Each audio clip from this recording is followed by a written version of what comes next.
What's up guys, I am Chris and in this video I wanna show you two Indian dishes which are super delicious and healthy, so keep watching.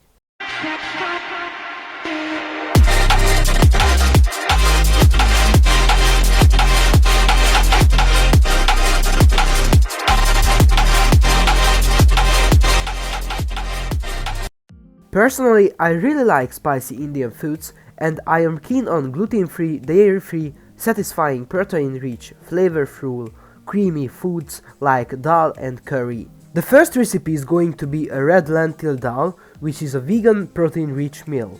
You should soak the lentils or cook it in a pressure cook. I cook it in a pressure cooker because of this.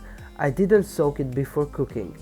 But if you don't have a pressure cook, it's recommended to soak the lentils because soaking lentils increase the mineral absorption rate of the body.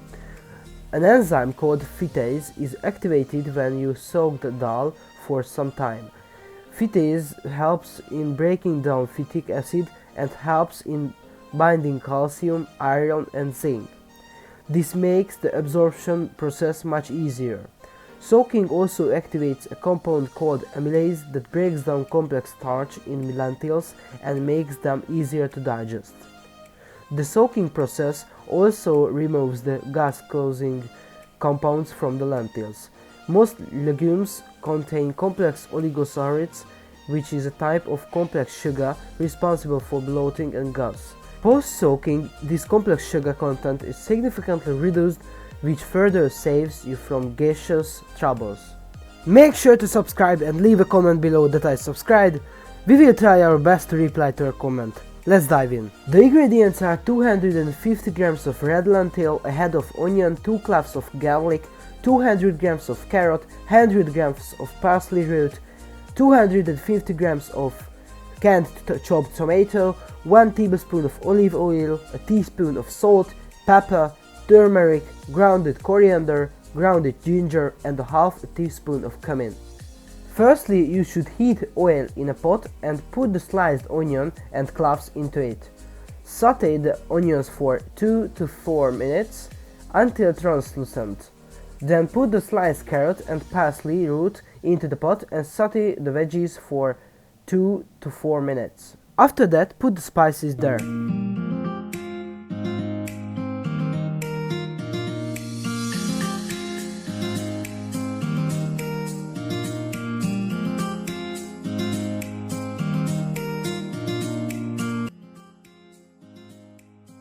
Add the lentils and the canned tomato.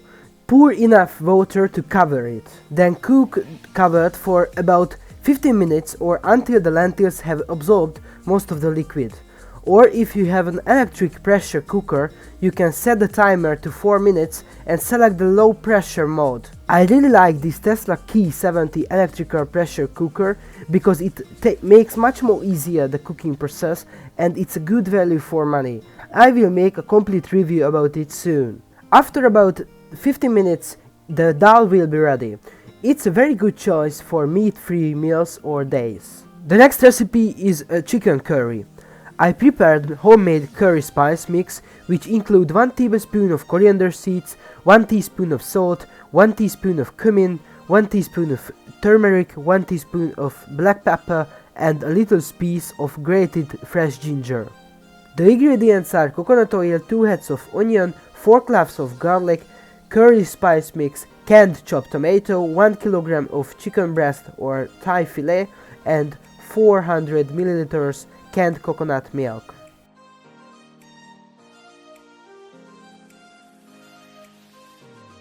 Firstly, you should slice the onions and crush the garlic cloves. Heat coconut oil in a pan and sauté the onions and garlic cloves until translucent. Then add the canned tomato and the curry spices. After that, put the diced chicken meat into the pan and mix it up thoroughly with the other ingredients. After you put the chicken into the pan, fry for 20 to 40 minutes. It depends on the meat, but the chicken breast will be ready the fastest. 40 minutes after you put the meat in it, pour the canned coconut milk into the pan and cook until the meat is soft.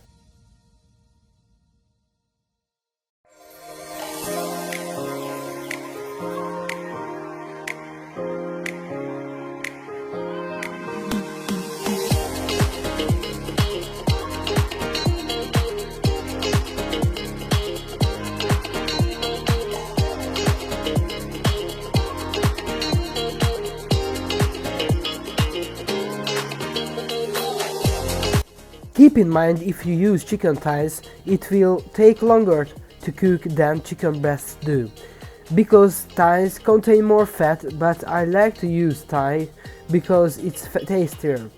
When it's ready, serve alongside basmati rice. Let's talk about the benefits of legumes such as red lentils. This is the fastest cooking. This mild and sweet lentil gets soft when cooked, so you can use them in purees and Indian dals. Lentils are full of polyphenols. Studies have shown that people who eat a lot of lentils may have lower cholesterol levels and a reduced risk of breast cancer. They are high in protein. Good news, vegans. 1 cup of lentils contains at least 18 grams of protein. In my view, it will be healthier if we have meat-free days. I really like to eat meat, but it's vital to eat quality meat like pasture-raised meat. Nowadays, people eat too much animal protein, which has a negative effect on their digestive system. So I also like to eat vegetarian meals.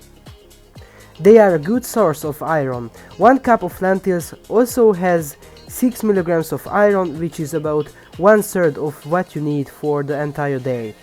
They are full of fiber. 1 cup of lentils has at least 10 grams of it, which is actually almost twice as much as a cup of raw kale.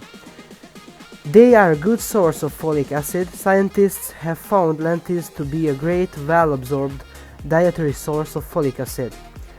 They are high in magnesium. If you have trouble sleeping, are stressed or overworked, your body could benefit from regular consumption of magnesium, and lentils can be a great source at 70 mg per cup of cooked lentils. They are rich in potassium. Potassium, an electrolyte found in many fruits, veggies and legumes, is another key nutrient that our bodies require, and lentils are rich in them. Potassium is essential for regulating muscle contraction, neurological signaling and fluid balance. But it's important to soak legumes or cook them in pressure cook, because these methods can inactivate the lectins and phytic acids, which can reduce the body's ability to absorb nutrients. Lectins are water soluble and typically found on the outer surface of a food, so exposure to water removes them. Dr. Gundry has a book called The Plant Paradox, which is about the mechanism of lectins, and lists foods that contain lectins and help us how to inactivate them and show us foods which should be avoided. You can consume all the essential amino acids with veggies, legumes and grains. Protein complementation is the most efficient way to get all 9 amino acids into a vegetarian's diet. Protein complementation is when you combine 2 vegetable proteins, legumes and grains for an example, to get all 9 amino acids that are essential for your body. By combining vegetarian protein sources, you can ensure that you are getting all 9 amino acids. There are some amino acids which can have negative effect on our health, especially if we eat too much meat. I believe that we should eat meat because it has tons of essential nutrients, but it's important to eat quality meat and organ meat which contain more nutrients than lean meat. It's a good idea to have vegetarian days when your digestive system can relax.